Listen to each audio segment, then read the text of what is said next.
Hello everybody and welcome back to Let's Play Pokemon HeartGold.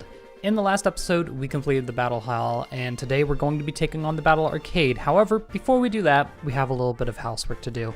So in between episodes, I evolved Gligar. And the reason that happened in between episodes is because I forgot to record my previous run of the Battle Arcade. So it's already done, but luckily you're allowed to do these things again, so it doesn't really matter. However, due to that, I do have enough battle points to get a move, and so I'm going to be doing so. So there's 3 battle tutors, or move tutors, outside the Battle Frontier. They all teach different moves, and I'll put on screen which moves exactly they teach. For our purposes, we need to go to this guy on the left, and I think the next highest priority for things to buy here is going to be Air Cutter for Zapdos, because we really just need flying type coverage with our 2 flying types that we have. So we're going to be getting Air Cutter, which is the best special flying attack that Zapdos can get. Unfortunately, it is 55 power, but it's something at the very least. I can get rid of Charge, probably. It does have a high crit ratio, so that's good. And the fact that its stab is going to basically bring it up to around 80 power, plus with the life orb, it's going to be very powerful despite how you cut it.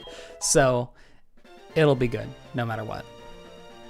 I'm forgetting which one offhandly teaches the punches, because that's another one of the better sets to learn. Well, it's not this one. You can learn block, which is 30. I like how just absolutely useless moves are still 32 BP. It's crazy. Maybe it's this guy that actually teaches it now that I think about it. What do you got for Tyranitar? Fury Cutter. Yeah, you teach the punches. Okay, punches obviously are one of the better moves, as for the fact that they cost 64 BP. It's actually insane. So I personally think that these prices are way too much, because even if you get all of the gold prints, it's still not, you're not going to get that much anyway. You do get a few more BP after you beat the Frontier Brains and then continue your streak, but it's not enough to be able to pay for all of that. It's absolutely ridiculous.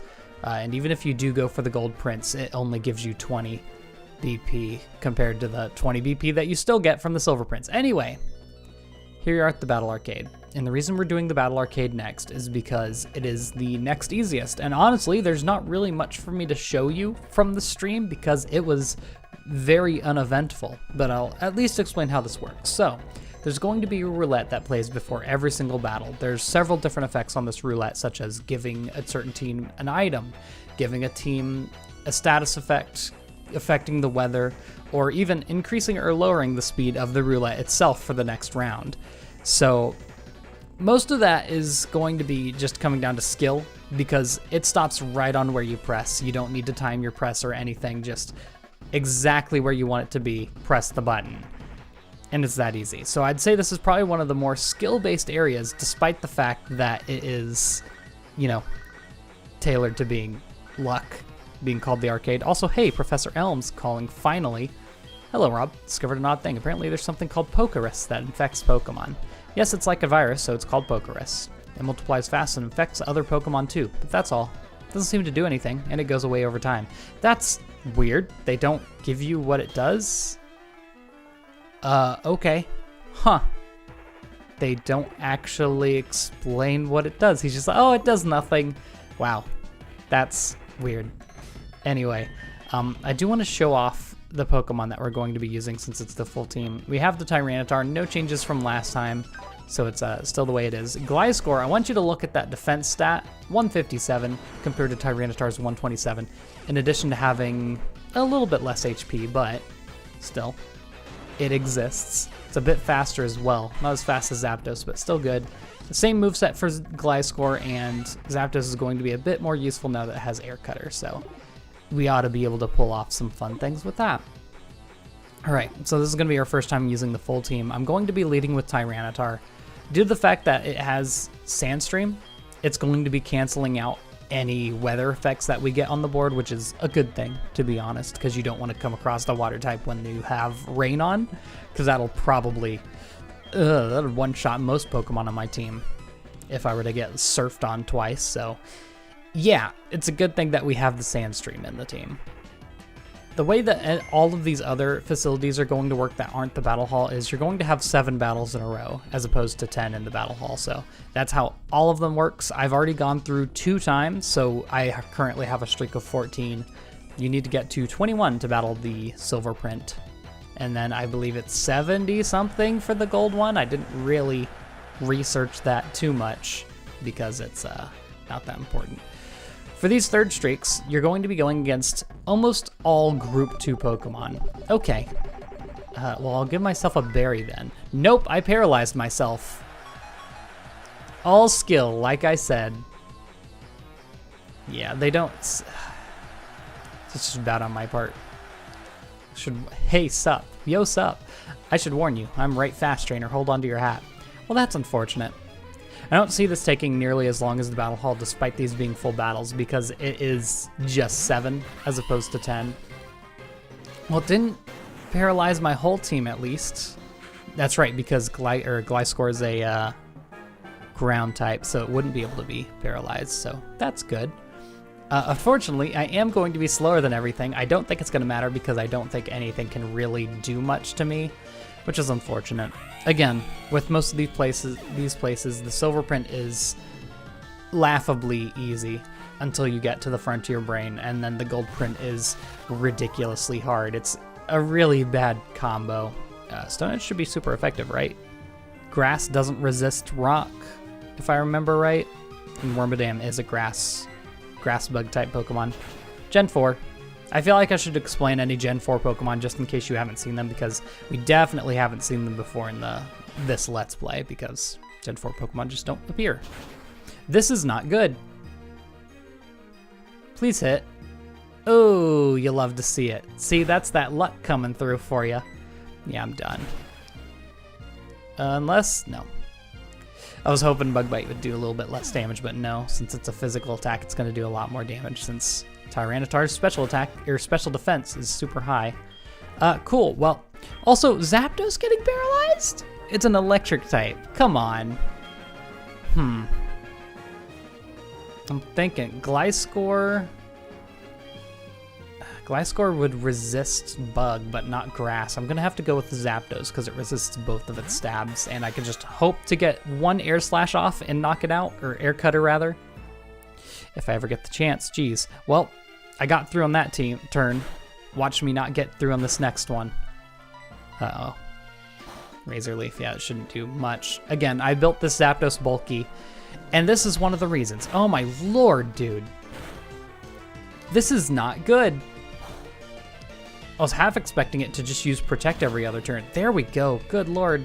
Hopefully this last Pokemon is something that Gliscor can take on, because it's the only one not suffering. So you can see how badly this can go, despite having a super overpowered team. Mothim, really? Okay.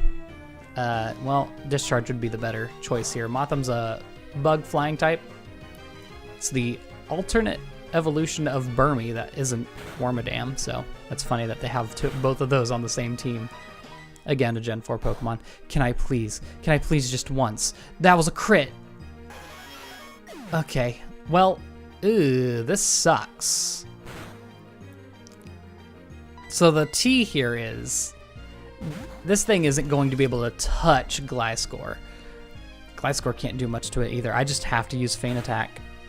Yeah, I think I should get Aerial Ace on this Gliscor, to be honest. I think I have the TM for that now I think about it, but luckily this Mothim cannot touch Gliscor, and that's going to be the case for a lot of Pokemon. Look at this. It is a special attack, so it did damage, but not a lot.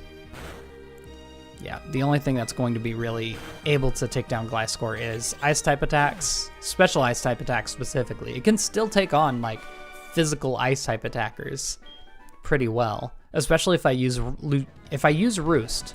The way it works is it'll heal 50% of your HP, and it'll also get rid of your Flying type for the next turn.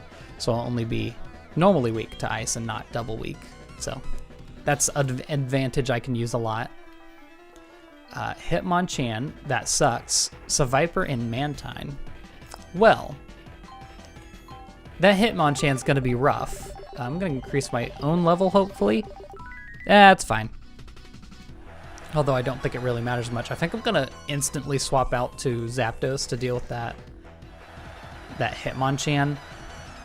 Because the fact that it can have Ice Punch potentially, I don't want to really swap Gliscor into that. Because even though I know it could take at least one hit, I don't think it could take two. And swapping into that would be very unwise indeed.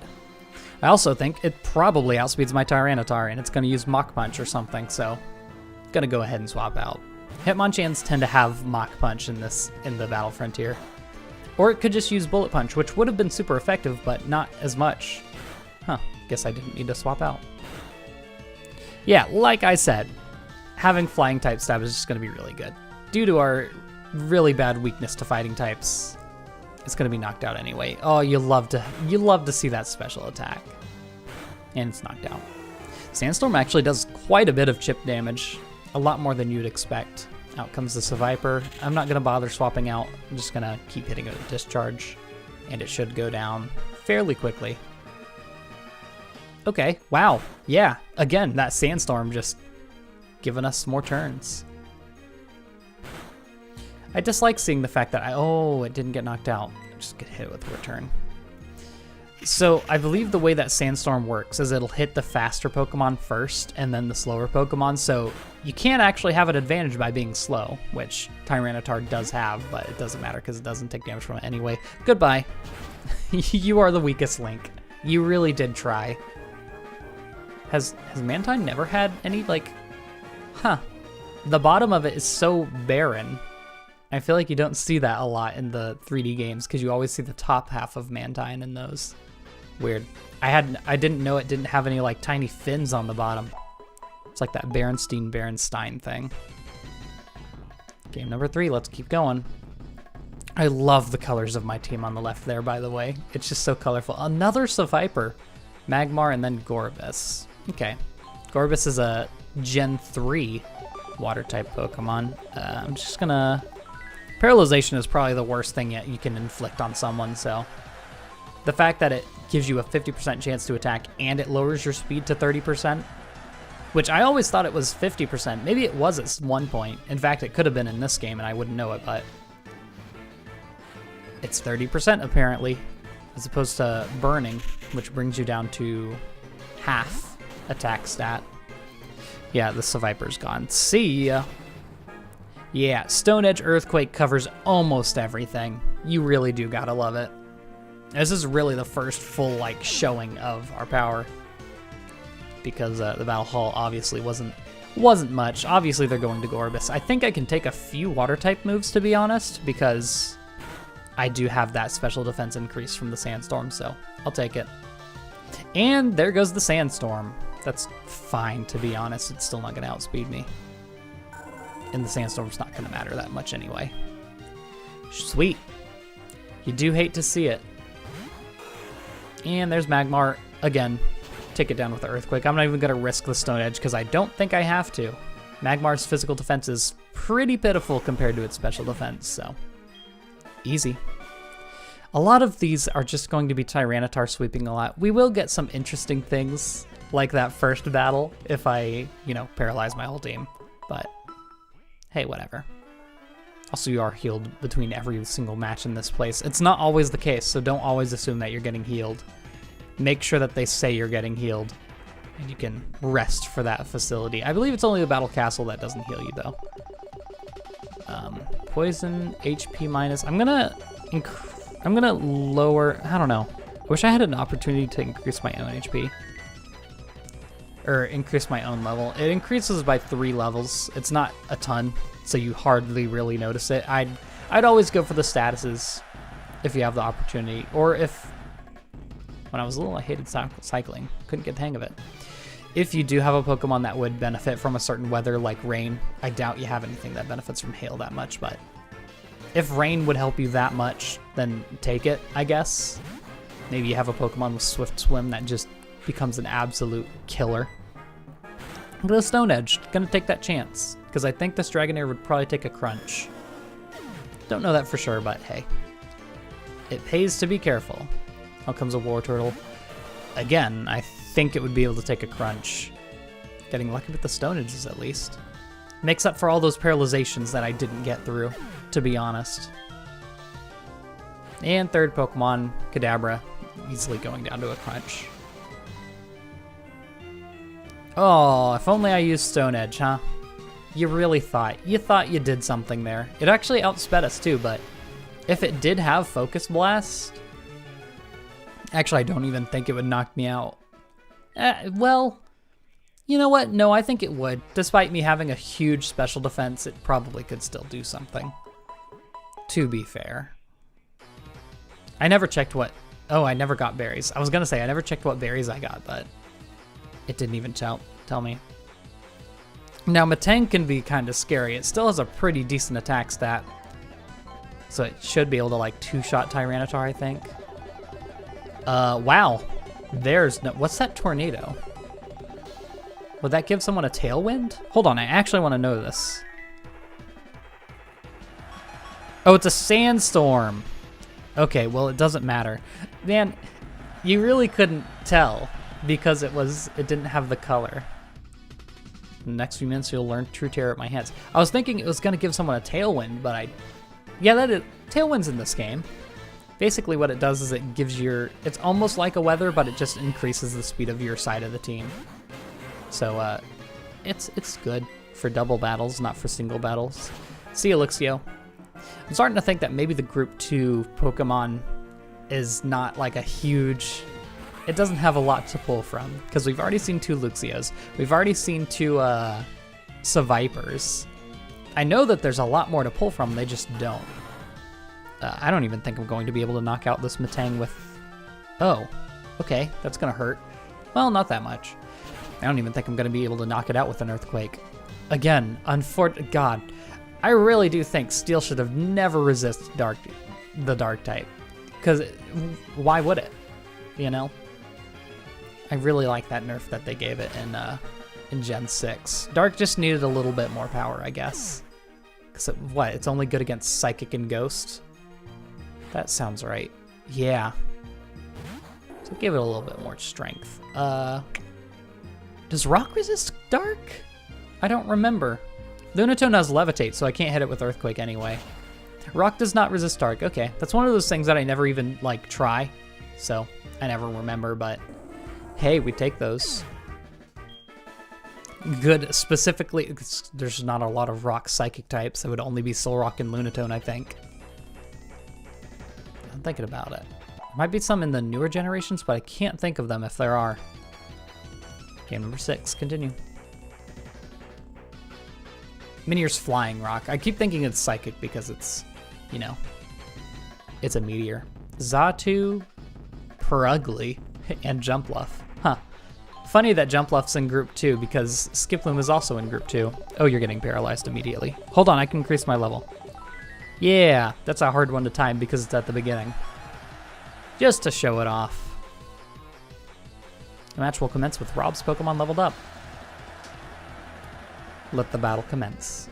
I believe I will approach this battle with the perspective of a newborn. What does that mean? What does that mean? Sure, Gentleman Zante. That's a name. Alright, Xatu's gonna go down easily enough to crunch. Purugly is actually going to be able to take a few hits, I think, because it's a bulky boy. Ominous Wind, don't get the boost, thank you. Surprised the Xatu. Well, I don't know. I'm always surprised when anything outspeeds me, but it's a Tyranitar, to be fair.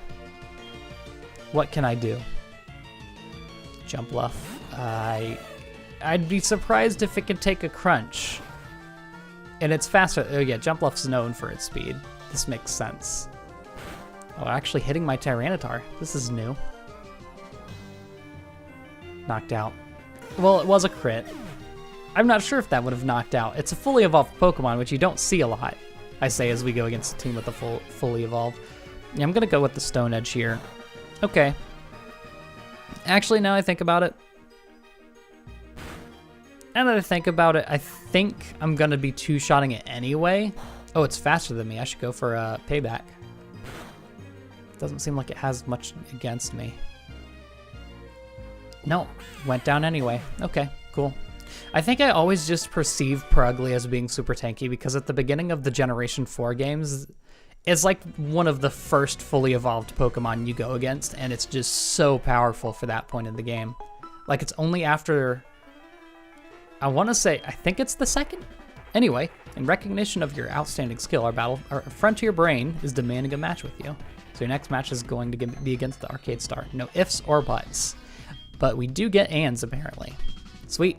This is actually going to be a very difficult fight because they do use Group 3 Pokemon.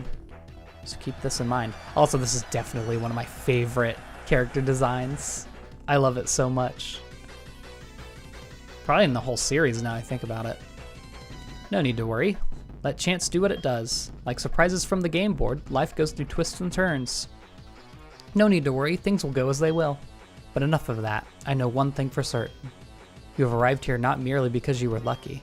Let us not waste any time. I wish to test my skills against myself. Your skills. Alright. And you do still get the mechanic here. Unlike the Battle Hall where they kind of just don't let you choose. Okay, I can get minus HP. I don't think minus HP is going to matter that much. Cool. Yeah, I just went for that. I don't too much care to just lower the HP again much because I think I'm either going to one-shot them or not one-shot them at all, so yeah, what will you do? Always be smiling. Luck comes to those who are happy. That's why I always keep a big smile and believe in my Pokemon when I battle. The music again. Look at this character design as well. So good.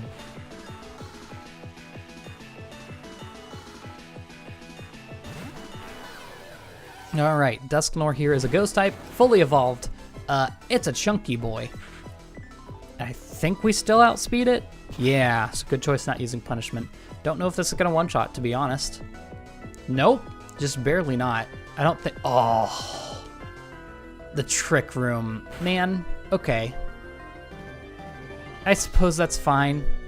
Hit you with that stinky payback now that you're gonna outspeed me now. Man, if I had the choice, I would try to... Actually, hold on. I'm going to be slower than the Medicham that they're definitely throwing out. Yeah. So I should outspeed it now because of the Trick Room. I gotta go for the Crunch. It's a fighting Psychic type. If it hits me with a fighting type move, I'm down, but... Okay, well, it used Fake Out, of course. I mean, hey, that's just wasting turns of the Trick Room. Trick Room makes the slower Pokemon go first, by the way, if you didn't know. Medicham's pretty quick. Please knock it out. Thank you. It's a crit. Oh, you hate to see the luck. You really do. Is Tyranitar can probably knock out this Ludicolo. Even if it does use a super effective move, it's like, what is it going to do? Damage. And once again, this Ludicolo outspeeds me. Wouldn't be surprised if it used Rain Dance. No, it has Drain Punch. Okay, well, that Ludicolo's getting a full heal. Christ. Actually, no, it's not. Oh, okay. Well, I lowered its defense with that Crunch. So this is definitely gonna... Oh, it outspeeds me now. Huh. I guess I'll go for payback just in case it doesn't knock me out, but I think I'm going down. Even with a Waterfall? Yeah, it's physical. If it was special, maybe not, but yeah. There goes Tyranitar. Well, I think the go-to choice here... I mean, it could be either Gliscor or Zapdos, but I think it's going to outspeed and it'll just Waterfall my Gliscor, which, to be fair, it can take. I'm just going to go for the Stab, though. Again, if Gliscor had, like, Air Slash or something, or Aerial Ace, I think is its best physical air flying type move. But no. Just go for the Air Cutter. It should knock out anyway. I don't know why I was deliberating it so much. Doesn't really matter. See ya. You're so very, very good. My Pokemon had a good time too. Easy. That's going to be another 20 BP that gets me absolutely nothing. Your love of Pokemon shone through, and in turn, your Pokemon believed in you. That's why you handled everything thrown your way splendidly. A most wonderful victory it was. Great. No. I'm good. Cleared your 7th battle, you earned BP. Yep, 20 BP, every time. I believe it's that way for every single Battle Frontier brain you fight, so it doesn't change in terms of how difficult they think they are, because obviously they tried to balance it to make them all equal difficulty, which they didn't, but hey, we'll let them believe that they did.